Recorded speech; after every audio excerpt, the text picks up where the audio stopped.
Hi, let's see how we can make some savings on idle resources, specifically load balancers. As usual, the implementation effort will be low, which means it will be easy to fix it. So first, what is an idle load balancer?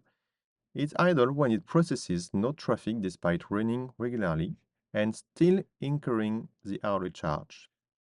For classic load balancer, if the status shows 0, so here, it means it's not connected to any auto-scaling group or instance. Otherwise, for application and network load balancers, you can go to monitoring section and check the traffic. So if the target response time or request, for example, are empty, meaning no data available for like a long time, you know it's not being used.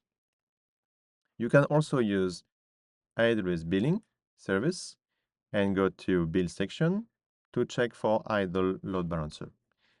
If you go to Elastic Load Balancing, then click on your region, you will see all type of Elastic Load Balancing, so application, classic, and network.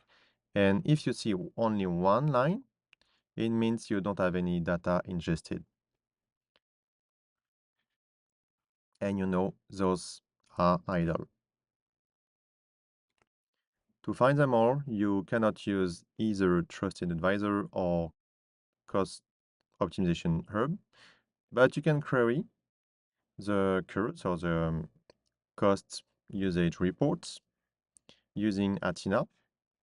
I have made another video to do that, so you can go in the past. And to delete it, you can simply go to the EC2 service load balancers section and select the load balancer you want to delete and click action and delete load balancers.